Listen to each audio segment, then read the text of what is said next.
قبر سے سیدھا جہنم میں لے جانے والے عورت کے 3 گناہ۔ بسم اللہ الرحمن الرحیم۔ 3 عادتیں عورت کو قبر سے سیدھا جہنم میں لے کے جائیں گی۔ یہ 3 بری عادتیں اللہ تعالیٰ کو اتنی ناپسند ہیں کہ یہ 3 عادات اپنانے والی عورت جس گھر میں بھی چلی جائے اس گھر میں رحمت کے فرشتے نہیں آتے، وہ گھر تباہ و برباد ہو جاتا ہے، اجڑ جاتا ہے۔ اس گھر میں رہنے والا ہر ایک انسان آفات، مشکلات، مصیبتوں کی دلدل میں پھنس جاتا ہے۔ فرمایا ہر ایک عورت سے شادی کرنا مگر 3 عادتیں اپنانے والی لڑکی سے شادی نہ کرنا، ورنہ تمہارا ہنستا بستا گھر اجڑ جائے گا، تمہارا جنت کا ٹکڑا گھر جہنم کے گڑھوں میں سے ایک گڑھا بن جائے گا۔ آخر وہ 3 بدترین عادتیں ہیں کون کون سی؟ وہ 3 گناہ عظیم کون کون سے ہیں جن کے اپنانے سے عورت قبر سے سیدھا جہنم میں چلی جائے گی؟ قیامت کے دن اسے بہت بڑی شرمندگی کا سامنا کرنا پڑے گا، اور یہ 3 گناہ اللہ تعالیٰ کو بہت ہی زیادہ ناپسند ہیں۔ نمبر 1، اللہ تعالیٰ کی ناپسندیدہ عادت، ناپسندیدہ گناہ، عورت کا گناہ ناپاکی۔ غسل فرض ہونے کے فوراً بعد غسل نہ کرنا۔ گاؤں کی عورتیں 4 دن گزر جاتے ہیں، 5 دن گزر جاتے ہیں، 8 دن گزر جاتے ہیں، انہیں معلوم ہی نہیں ہوتا کہ ہمارے اوپر غسل فرض ہے، ہم نے تو غسل کیا ہی نہیں۔ ناظرین ذرا سوچئے، جس گھر میں ناپاک عورت رہتی ہے وہاں رحمت کے فرشتے آتے ہوں گے، وہاں رزق میں برکت ہوگی؟ ناپاک سے وہ کھانا بنا کے جن بچوں کو کھلاتی ہوگی، کیا خیال ہے ان بچوں کی آنکھوں میں حیا ہوگی؟ ان بچوں کی آنکھوں میں غیرت ہوگی؟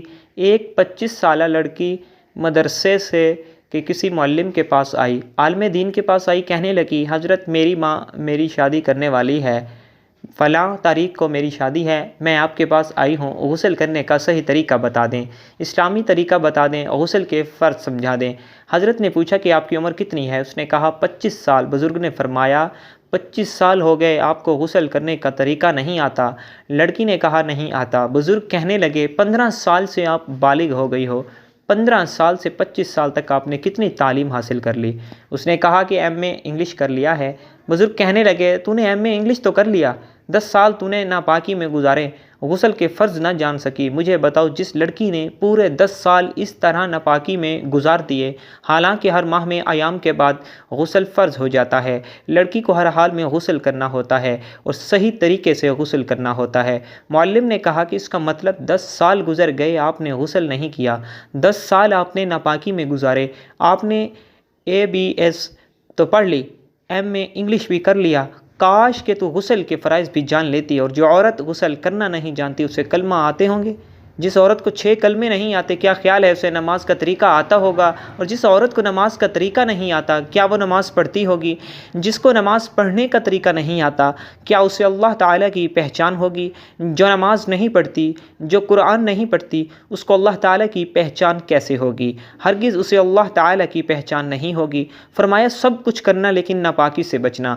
بزرگ نے فرمایا جلدی سے توبہ کرو اور غسل کا طریقہ جان لے، نماز کا طریقہ سیکھ لے، یہ زندگی کے لمحے تیرے لیے غنیمت ہیں، انہی لمحوں میں خدا کی یاد اور محبت کے دیے اپنے دل میں جلا لے۔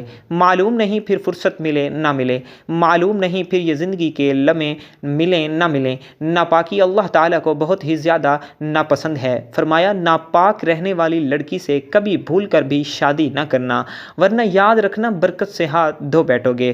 فرمایا دوسرا گناہ، دوسری بری عادت غیبت کرنا۔ جہاں 2-4 عورتیں اکٹھی بیٹھی ہوں وہاں غیبت شروع ہو جاتی ہے، کسی نہ کسی عورت کی غیبت ہو رہی ہوتی ہے، بیوی اپنے شوہر کی غیبت کر رہی ہوتی ہے، ساس اور سسر کی غیبت کر رہی ہوتی ہے، شوہر کے عزیز و اقارب کی بھی غیبت کر رہی ہوتی ہے۔ کسی بادشاہ نے اعلان کیا کہ آج کی مجلس میں جو بھی سب سے بڑا جھوٹ بولے گا اسے منہ مانگا انعام دیا جائے گا۔ لوگوں نے بڑھ چڑھ کر جھوٹ بولے، اتنے میں ایک شخص آیا، اس نے کہا بادشاہ سلامت، آج میں نے دیکھا ہے 100 عورتیں اکٹھی بیٹھی تھیں اور خاموش بیٹھی تھیں۔ بادشاہ نے کہا کہ اسے منہ مانگا انعام دیا جائے گا۔ سب سے بڑا جھوٹ تو یہ کہ 100 عورت اکٹھی بیٹھی ہوں اور خاموش بیٹھی ہوں، یہ کیسے ہو سکتا ہے؟ سب سے بڑا جھوٹ تو یہ ہے کہ جہاں 100 عورت بیٹھی ہو وہاں غیبت نہ ہو رہی ہو، وہاں چغلی نہ ہو رہی ہو، چغلی کے ذریعے، غیبت کے ذریعے ایک دوسری عورتوں کو آپس میں نہ لڑایا جا رہا ہو، یہ کیسے ہو سکتا ہے؟ فرمایا غیبت سے بچنا۔ غیبت نیکیوں کو اس طرح کھاتی ہے جس طرح آگ لکڑیاں کھا جاتی ہے۔ حضرت ابو ہریرہ رضی اللہ تعالی عنہ سے مروی ہے کہ رسول اللہ صلی اللہ علیہ وآلہ وسلم نے ارشاد فرمایا، تم جانتے ہو کہ غیبت کیا ہے؟ صحابہ کرام رضوان اللہ تعالی علیہم اجمعین نے عرض کیا، اللہ اور اس کے رسول صلی اللہ علیہ وآلہ وسلم زیادہ جانتے ہیں۔ آپ صلی اللہ علیہ وآلہ وسلم نے فرمایا، اپنے مسلمان بھائی کا ذکر اس طرح کرنا کہ وہ اسے ناگوار گزرے۔ لوگوں نے کہا، اگر وہ برائی اس میں موجود ہو تو؟ آپ صلی اللہ علیہ وآلہ وسلم نے فرمایا، اگر اس کے اندر وہ برائی موجود ہو تو تم نے اس کی غیبت کی، اور اگر وہ برائی اس کے اندر موجود نہ ہو تو تم نے اس پر بہتان باندھا۔ صحیح مسلم۔ فرمایا، تیسرا گناہ خدا کو خامند سمجھنا۔ استغفر اللہ۔ آپ سوچ رہے ہوں گے کہ میں نے یہ کیا کہہ دیا، بھلا کوئی عورت خدا کو خامند بھی سمجھتی ہے؟ ایک دفعہ ایک عورت کسی عالم دین کے پاس آئی، کہنے لگی، حضرت پتہ نہیں اللہ کو کیا ہو گیا، اللہ نے میرے ساتھ کون سی دشمنی مول خرید لی؟ کیا اللہ نے مجھے پیدا نہیں کیا؟ فلاں عورت کو 4 بچے دے دیے، 4 بیٹے دے دیے، اللہ نے مجھے ایک بیٹا بھی نہیں دیا۔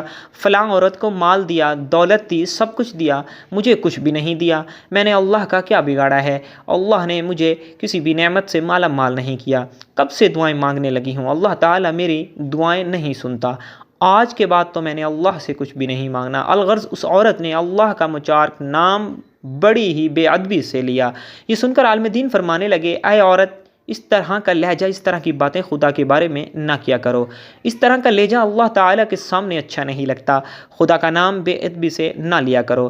خدا کو خدا سمجھو، خدا کو خامد مند سمجھو۔ خدا کی ذات کے سامنے وہ لہجہ اختیار نہ کرو جو لہجہ اپنے شوہر کے سامنے اختیار کرتی ہو۔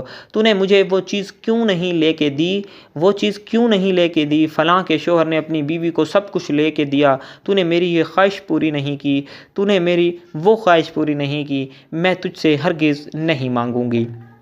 اس طرح کے بے ادب جملے، اس طرح کا بے ادب لہجہ شوہر کے سامنے تو اختیار کیا جاتا ہے، خدا کے سامنے اختیار نہیں کیا جاتا، خدا کے سامنے نہیں بولا جاتا۔ فرمایا، ان 3 گناہوں سے باز آ جاؤ، ان 3 بری عادات سے باز آ جاؤ، ورنہ یاد رکھنا یہ وہ 3 خطرناک بری عادتیں ہیں جو تمہیں قبر سے سیدھا جہنم میں لے کے جائیں گے۔ گناہ سے بچنے کے لیے مضبوط ہمت اور پختہ ارادہ چاہیے۔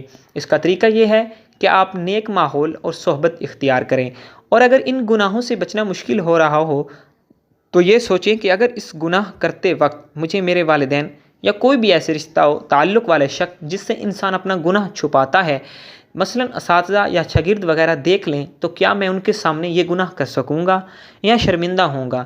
پھر یہ سوچیں کہ جب میں والدین کے سامنے گناہ سے شرماتا ہوں تو اللہ تعالیٰ جو ہر وقت مجھے دیکھ رہے ہیں، جو میرے خالق اور حقیقی محسن ہیں اور حساب و کتاب پر مکمل قادر ہیں، ان کے سامنے میں کس منہ سے حاضر ہوں گا؟ تو یہ سوچیں کہ قیامت کے دن اگر والدین، بیوی، بچوں، بہن بھائیوں، اساتذہ، شاگرد، دوستوں اور تمام مخلوق کے سامنے بتا دیا کہ فلاں بن فلاں نے فلاں دن فلاں وقت یہ گناہ کیا ہے، تو اس وقت آدمی شرم سے پانی پانی ہو جائے گا۔ قیامت کا وہ منظر سوچیں تو امید ہے کہ گناہوں کا ترک کرنا آسان ہو جائے گا۔ اور ان سب باتوں کی عادت پیدا کرنے کے لیے اللہ تعالیٰ کے نیک بندوں کی صحبت انتہائی ضروری ہے۔ اس کے ساتھ ساتھ فرض نمازوں کی پابندی کے علاوہ اللہ تعالیٰ سے ان گناہوں سے بچنے کی خصوصی دعا کرتے رہیں، اور اگر نکاح نہیں ہوا تو گھر والوں کو اس بات پر آمادہ کریں کہ وہ آپ کا نکاح کرا دیں۔ نیز تنہائی میں رہنے سے حتی الامکان گریز کریں۔ اپنے آپ کو بامقصد کاموں میں اتنا مشغول کر دیجئے کہ ان فضولیات کا وقت ہی نہ مل سکے۔ نیز کثرت کے ساتھ سید الاستغفار پڑھتے رہیں۔ سید الاستغفار یہ ہے، اللہم انت ربی لا الہ الا انت خلقتنی وانا عبدک وانا علی عہدک ووعدک ما استطعت اعوذ بک من شر ما صنعت ابوء لک بنعمتک علی وابوء بذنبی فاغفر لی فانہ لیغفر الذنوب الا انت۔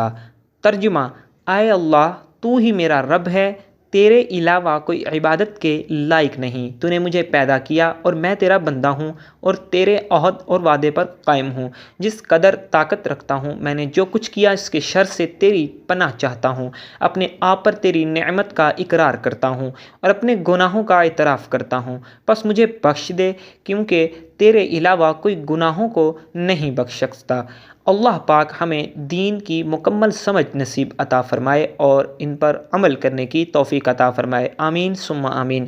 ناظرین، کمنٹ باکس میں اللہ تعالیٰ کے 99 ناموں میں سے ایک نام کو ضرور ٹائپ کیجیے گا۔ والسلام۔